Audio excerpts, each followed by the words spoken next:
20h sur la télévision Futur Média, l'heure du grand journal. Bienvenue à cette édition. Les titres dans un instant. Affaire Miss Sénégal, le retrait de la licence du comité d'organisation requis par le collectif des femmes sénégalaises. Plus de 300 plaintes ont été déposées sur la table du procureur de la République ce mercredi. Ces plaintes visent Amina Badiane, présidente du comité, accusée de faire l'apologie du viol. Ousmane Sonko persiste et signe. Hors de question pour lui d'adhérer à la charte de non-violence promue par le cadre unitaire de l'islam. Selon le leader de PASTEF, la violence se situe dans le camp adverse. Vous l'entendrez dans ce journal. Suite et pas fin du feuilleton judiciaire qui oppose Kabir Mbodj au cofondateur de Wari. L'homme d'affaires vient d'être condamné à 2 ans de prison, dont 6 mois fermes. Il devra verser à ses ex-associés la somme de 5 milliards de francs CFA. Ces derniers, qui réclamaient entre 15 et 20 milliards de dédommagement, comptent interjeter appel, et idem pour l'accusé, dont les avocats fustigent une erreur de droit dans son procès. Victime d'une fracture en 2021, une possibilité.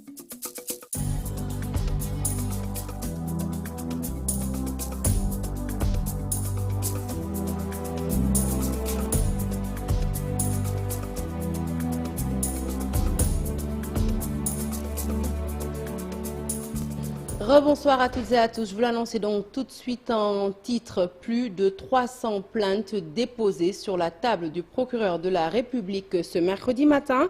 Des plaintes qui visent la présidente du comité d'organisation Miss Sénégal, Amina Badiane, après que cette dernière a proféré des propos de nature à justifier un acte aussi ignoble que le viol. Après une pétition du Ladies Club qui a récolté plus de 60 000 signatures, le collectif des femmes sénégalaises a décidé de traîner en justice le comité d'organisation Miss Sénégal, dont il espère la dissolution à la fin de cette procédure. Fatima Tatouré pour les détails. Une centaine de plaintes vient d'être déposées sur la table du procureur de la République par le collectif des femmes contre Aminata Badiane, présidente du comité d'organisation Miss Sénégal. La bataille judiciaire semble d'ores et déjà engagée. Nous sommes aujourd'hui beaucoup plus de 300 femmes à déposer une plainte au niveau du bureau du procureur. Nous ne tolérerons plus que des gens se permettent de faire l'apologie d'un crime, notamment le viol. Parce que qu'on se permet de dire dans les médias que nous violons la nerf, c'est-à-dire que quiconque se fait violer a été consentant, ça pour nous c'est un délit extrêmement grave. Et nous interpellons la justice par rapport à cela pour que cela ne se reproduise plus jamais et que la personne qui a tenu ces propos soit sanctionnée et poursuivie. Le retrait de la licence du comité, une exigence du collectif. Nous tenons également à ce que l'État aille plus loin, que même la licence du comité Miss Sénégal soit retirée et peut-être à l'avenir confiée à des gens plus expérimentés et plus responsables, parce que tout simplement notre jeunesse n'a pas besoin d'être encadrée par des gens qui font l'apologie du viol. Quelqu'un qui se permet de tenir ses propos et qui est pendant une année avec des jeunes de 18 à 25 ans, qu'est-ce qu'elle leur met dans la tête ? Qu'est-ce qu'elle dit à nos filles? C'est autant de risques que nous, femmes, nous ne voulons plus courir. Il tient à témoigner sa solidarité envers Mamiko, administratrice de la page Femmes Chic, et toute personne ayant reçu une plainte de Aminata Badiane. Nous n'accepterons pas également qu'une plainte soit déposée contre ces personnes-là et que ces gens qui ont fait l'apologie du viol circulent librement. Nous sommes de tout cœur avec Mamiko, avec Kader Gadj et avec les autres, parce que tout simplement nous considérons que nous sommes parmi ces X-là parce que nous avons dénoncé cette situation. Le collectif se veut catégorique. Plus jamais la femme ne sera considérée comme objet de désir. Il compte poursuivre le combat à travers des actions concrètes. À la une de l'actualité politique, cette information qui nous vient de nos confrères du quotidien et qui nous apprend qu'un projet de loi de réforme de la Constitution a été adopté ce mercredi en Conseil des ministres pour rétablir le poste de Premier ministre. Le projet de texte sera soumis à l'Assemblée nationale en procédure d'urgence. et nous n'excluons pas d'y revenir plus en détail lors de nos prochaines éditions. Ousmane Sonko campe sur sa position. Il ne signera pas la charte de non-violence établie par le cadre unitaire de l'islam et pour cause. Il ne se sent pas responsable des violences constatées au sein de l'espace politique. Selon le leader de PASTEF, le pouvoir en place est le seul responsable de ce climat de tension. Ousmane Sonko a fait face à la presse. Le compte-rendu est signé Cheikh Diop. Ousmane Sonko persiste et signe. Il ne va pas signer la charte pour la non-violence du cadre unitaire de l'islam au Sénégal. Quelle est la valeur exécutoire d'une charte signée dans ces conditions-là? De quel pouvoir disposons-nous pour contraindre les uns et les autres à appliquer cette charte? Comment peut-on penser qu'une charte peut régler ça? Un engagement à valeur strictement morale pour ceux qui ont de la morale. Et nous savons qu'on n'en a pas beaucoup par ailleurs. Comment voulez-vous qu'on règle cette question? Pour instaurer un climat paisible dans l'espace politique, dans ce contexte préélectoral tendu, le cadre unitaire de l'islam et la plateforme Djamé Réumi ont initié une charte pour la non-violence. Ousmane Sonko a son point de vue sur la question. Les médiations qui ont été engagées au mois de mars et maintenant, les agressions verbales ont repris. Les agressions physiques ont repris. Les agressions judiciaires ont repris. Les agressions policières ont repris. Nous n'avons vu personne pour en parler. Nous n'avons vu personne pour condamner. Nous n'avons vu personne pour réagir. Pourquoi subitement sortir maintenant? Parce que ceux qui sont tout le temps attaqués, tabassés, blessés, tués, on dit qu'on ne se laissera plus faire. On se lève pour dire qu'on veut faire une charte. À quoi servirait cette charte-là? Si nous avons besoin de parler à une autorité religieuse, nous n'avons pas besoin d'intermédiaires, nous demanderons à être reçus. Le rejet de la charte pour la non-violence par le président de PASTEF intervient quelques heures avant la rencontre entre Yewwi Askan Wi et les initiateurs du document. Ousmane Sonko s'est prononcé sur le chamboulement de la justice lors du Conseil supérieur de la magistrature. Et contrairement à Ousmane Sonko, Mary Teuw Niane lui dit oui à cette charte de non-violence promue par le cadre unitaire de l'islam. Candidat à la mairie de Saint-Louis, il accuse toutefois le pouvoir en place de recruter des nervis pour croiser le fer avec les opposants. Une attitude qui n'honore pas la République et qui doit cesser selon lui. Nous l'écoutons, il était l'invité de la matinale, il est au micro de Chérif Dia. Nous avons aussi exposé au public saint-louisien, à la Chambre de commerce, notre programme ambitieux, réaliste et réalisable. Nous nous acheminons vers la campagne électorale et puis le 23 janvier, les élections. Nous, notre vision politique est résumée par 3 mots, le patriotisme, la paix et le progrès. Donc la paix est indispensable pour construire le développement. C'est pourquoi, si cette charte nous est proposée, nous la signerons, tout en invitant l'administration, toutes les autorités, à stopper le processus qu'ont pris certains responsables politiques de construire des nervis et de menacer les personnes. Il faut arrêter cette affaire des nervis au niveau du pays, parce que c'est une source de violence. Et à Saint-Louis, nous l'avons vu lors de la visite du président de la République, des populations de Khariala qui ne souhaitaient qu'exprimer leur désarroi devant le président de la République ont été battus et enfermés dans des maisons pour que le président de la République ne les voie pas. À l'approche des élections locales et de la tension qu'elles suscitent déjà au sein de l'espace politique, le comité ad hoc des femmes leaders pour la paix, la démocratie, mais aussi et surtout le respect des institutions sonne l'alerte. Ces femmes leaders étaient en conclave. Elles veulent des élections transparentes et apaisées. Compte rendu, Fatou Benti Conté, Thierno Laurent Mendy. Face à la récurrence des crises politico-judiciaires et les violences observées depuis un certain temps dans le champ politique, les femmes leaders jouent la carte de la prévention. Une judiciarisation des élections. Nous constatons aussi que durant les meetings, durant les sorties, l'ambiance quand même n'est pas très rassurante. Donc il convient... On est en train de revivre encore les démons, les velléités de violence. Parce que tous, nous avons entendu les discours guerriers et les remarques de résistance qui aujourd'hui hantent le peuple sénégalais, hantent vraiment les nuits des mamans que nous sommes. Et restaurer le calme et la sérénité, une mission que ces actrices se sont assignées pour des élections transparentes et apaisées. Les femmes vont se battre pour qu'il y ait le moins de conflits possible et en tout cas le moins de conflits violents. Nous disons non à la violence. Nous demandons que tous les acteurs, chacun des acteurs, fasse ce qu'il faut pour que cette violence ne sévisse pas dans le pays. Chacun, s'il prend en toute responsabilité le jeu de la paix, on y arrivera. Pour ces joutes électorales en perspective, la participation de la gente féminine quantitativement et qualitativement est un combat pour ces femmes leaders. Notre société est malade des femmes. Parce qu'on ne veut pas reconnaître les qualités essentielles de leader des femmes.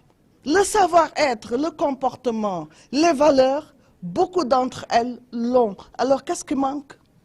C'est le statut de la femme dans la société.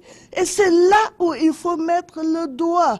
Puisque, encore une fois, la non-participation à un niveau important des femmes est un gâchis pour le Sénégal.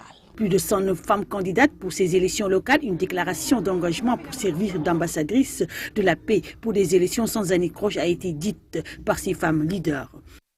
Après une âpre bataille judiciaire, les associés de Kabir Mbodj obtiennent enfin gain de cause. Le tribunal de Dakar vient de condamner l'homme d'affaires pour abus de biens sociaux, en plus d'être emprisonné 2 ans, dont 6 mois fermes. Kabir Mbodj est astreint à payer 5 milliards de francs CFA au cofondateur de Wari. Ses avocats, eux, parlent d'une erreur de droit et annoncent leur décision d'interjeter appel. Maïmouna Ndiaye. Entre le PDG de la société de transfert d'argent Wari et ses cofondateurs, le bras de fer se poursuit. Le tribunal a finalement condamné Kabir Mbodj pour abus de biens sociaux, 5 milliards de francs CFA de dommages et intérêts, d'un emprisonnement de 2 ans, dont 6 mois fermes.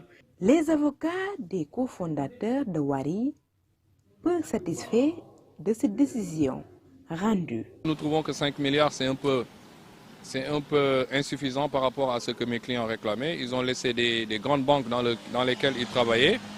Ils ont sacrifié leur vie pour créer Wari. Et vous connaissez la suite, la société est en faillite et tous les bénéfices ont été détournés par M. Kabir Mbodj. Et c'est pour ça qu'ils réclamaient au minimum entre 15 et 20 milliards de francs CFA. Mes clients ont l'intention et m'ont instruit de faire appel pour que nous ayons une peine... une réparation et des dommages et intérêts plus importantes que la somme de 5 milliards qui nous a été allouée aujourd'hui ce matin par le tribunal correctionnel de Dakar. Une affaire déjà jugée par la chambre d'accusation et par la Cour suprême, d'un double non-lieu à une condamnation, l'avocat du fondateur de Wari parle de dysfonctionnement. Après ce double non-lieu, il apparaissait impossible que sur les mêmes faits, on puisse être jugé quand même et condamné. Donc c'est cela qui nous paraît être constitutif d'un hiatus, d'un dysfonctionnement. Et puisqu'il y a dysfonctionnement, alors puisqu'il y a à mon avis erreur de droit, on forme appel. Et puisqu'il y a dysfonctionnement, on en appelle aussi. S'il y a une condamnation pour abus de biens sociaux, et s'il y a de l'argent qui aurait été abusivement utilisé par l'un des patrons de la boîte, alors que c'était des dépenses personnelles, il faut les rembourser, ces sommes-là bien sûr. Mais à la société, à la boîte, à la personne morale, à Wari, et non pas à la société. C'est donc, à notre avis, une seconde erreur de droit qui est manifeste. Suite et pas fin, les deux parties ont donc 1 mois pour interjeter appel. Dans le monde du transfert d'argent, la nouvelle baisse des tarifs d'Orange Money n'agrée pas les prestataires qui s'activent dans le secteur. Interrogés par nos reporters, ils dénoncent des décisions toujours prises par l'opérateur à leur insu. D'autre part, on se réjouit de cette diminution des tarifs. C'est le cas notamment des populations, mais aussi de certains spécialistes qui saluent une politique de concurrence entre Orange et Wave toujours bénéfique aux consommateurs. Marcel Farba-Maroun. Les prestataires spécialisés en transfert d'argent n'ont pas été concertés avant l'application de la baisse des frais d'envoi d'Orange Money. C'est du moins le cas de ce prestataire installé à Yoff Tongor. suñ seetaanee ki ci gaañu toujours mooy prestataire bi parce que ñoom daa mel ne sóoraale wuñ ko ci dara. À y voir de plus près, c'est le prestataire qui en pâtit le plus, parce qu'apparemment, il passe en dernier. Lorsqu'on prend des décisions, on ne nous informe pas. Lorsqu'on modifie même des commissions en cours de contrat, on arrête comme on veut, que ce soit Orange Money ou Wave, ils opèrent comme ils le souhaitent. Nous déplorons cette démarche. ñoom daal nu ko sentir daal nan lañ koy defee mais ñun nag toujours ñooy fay le pot cassé. Orange Money a revu son pourcentage concernant les frais d'envoi, désormais fixés à 0,8%, et les frais de retrait, désormais gratuits. La marque Wave, elle, est à 1% en ce qui concerne les frais d'envoi, ce qui redistribue les cartes. En termes de concurrence sur le marché. Fondamentalement, il faudrait que Wave contre-attaque parce que nous venons de faire le tour de la Casamance et nous avons observé des départements qui ont rompu en réalité avec Orange Money. Des départements dans lesquels les sous-distributeurs refusent de faire des transactions Orange Money. Mais jusqu'où ira cette concurrence? Peut-on par exemple s'attendre à une future nouvelle baisse du côté de Wave? Fondamentalement, il faudrait que Wave contre-attaque parce que nous venons de faire le tour de la Casamance et nous avons observé des départements qui ont rompu en réalité avec Orange Money. Des départements dans lesquels les sous-distributeurs refusent de faire des transactions Orange Money. Outre les tarifs, il est demandé aux sociétés opérant dans les transferts d'argent de proposer des services de qualité ainsi qu'une démocratisation de ces mêmes services qui doivent s'étendre sur toute l'étendue du territoire national. Probable perturbation du réseau routier les 1er et 2 décembre prochains à Dakar, mais aussi à l'intérieur du pays. Il sera difficile de se déplacer si l'on se fie aux déclarations du cadre unitaire des syndicats de transport, une mesure prise par l'organisation pour dénoncer la concurrence des particuliers qu'ils jugent déloyale, mais aussi la hausse notée dans l'acquisition des documents administratifs de transport, et nous les écoutons au micro de Pape Balagay. Vous savez, le transport est agressé dans ce pays. Ça fait longtemps. Tous ceux qui vivaient dans ce métier n'arrivent plus à vivre. Donc c'est un métier qui ne vit plus son nom. Et raison pour laquelle on a énuméré une dizaine de points que nous avons écrits sur une plateforme revendicative que nous avons déposée au ministère depuis le 30 septembre, le 30 octobre jusqu'à ce mois de novembre. Donc il n'y a pas de réaction. Et c'est la raison pour laquelle nous avons décidé de faire le tour du Sénégal, de prendre aussi les doléances de tous nos camarades qui sont dans les régions. Et vraiment aller en grève pour vraiment se faire écouter par l'État, aller en table de discussion, et cette fois-ci, comme par les autres discussions, des discussions concrètes, écrites sur table. Sinon, je crois que le mot ne sera pas levé encore. Parce que, au temps du corona, on était resté bloqué pendant nos gares routières pendant 3 mois. Et on continue à vivre. Donc pourquoi pas ne pas aller pendant 10 jours pour réellement acquérir notre liberté? À Diamniadio, un litige foncier qui persiste a failli produire un drame ce week-end. Plus de 20 maisons établies au niveau de la cité du port autonome de Dakar ont été attaquées par des hommes armés. Des attaques attribuées aux habitants de Dougar qui, selon les victimes, protestent ainsi contre la spoliation de leurs terres. Alors pour la petite histoire, tout serait parti d'un litige foncier qui oppose depuis plusieurs années maintenant Dougar et une société privée immobilière accusée d'avoir vendu des terres au port autonome de Dakar. Le directeur du port autonome de Dakar a d'ailleurs rendu visite aux victimes après l'incident. Aboubakri Sadir Bey a appelé au calme. Nous l'écoutons dans ce reportage qui est signé Abdou Diouf Diagne. Brisés, voitures et téléviseurs caillassés, menaces de mort, les résidents de la cité du port de Diamniadio sont très inquiets pour leur sécurité. Il a fracassé l'armoire, il nous insultait, je vais vous tuer, vous n'allez jamais être en paix ici. Partez, sortez d'ici. Ici, ce n'est pas votre place, sortez d'ici. Vous n'aurez jamais la paix. Vous n'aurez jamais la paix ici. À l'origine de ces actes de vandalisme, un conflit foncier qui oppose des populations de Dougar à la société immobilière PICOP. D'ailleurs, les responsables de cette structure promettent de renforcer la sécurité. Nous l'avons dit, d'accord, même si on doit participer encore financièrement à la sécurité, nous sommes prêts. Parce que la sécurité de nos agents ici, de nos citoyens qui sont là, n'a pas de prix. Je peux vous dire qu'aujourd'hui, nous sommes à plus de 72 millions. ce qu'on a payé à la gendarmerie et toute sa sécurité. Venu s'enquérir de la situation, le directeur du port autonome de Dakar tend la main aux contestataires. Pour lancer un appel à nos compatriotes sénégalais de Dougar, qu'ils peuvent prendre contact avec nous. Nous-mêmes, nous allons essayer de prendre contact avec eux. Je suis sûr que ce n'est pas toutes les populations de Dougar. Il y a certainement une frange qui est beaucoup plus extrémiste et même ceux-là, nous sommes prêts à les rencontrer pour trouver une voie de sortie. À noter que c'est la 4e fois que les résidents de la cité du port de Diamniadio font l'objet d'attaques. Parlons à présent de cette campagne de chirurgie décentralisée à Louga. L'initiative est du ministère de la Santé qui a installé un camp de chirurgie de l'hydrocèle dans la région du Niambour. Cette maladie, souvent bénigne, pas très connue du grand public, affecte les hommes et parce qu'elle s'attaque justement à leur appareil génital, elle est souvent tue par les victimes jusqu'à son aggravement. Tchernofal. L'hydrocèle et l'éléphantiasis font partie des 5 maladies tropicales négligées les plus courantes. Ces pathologies, bien qu'elles peuvent être prises en charge, certaines personnes atteintes de l'hydrocèle ont tendance à se cacher. Et je pense que c'est ça qui est le vrai problème au niveau de ces personnes. Non seulement elles se recouvrent sur elles-mêmes, souvent elles sont en dehors du cadre familial. Donc il va falloir en tout cas qu'ils comprennent.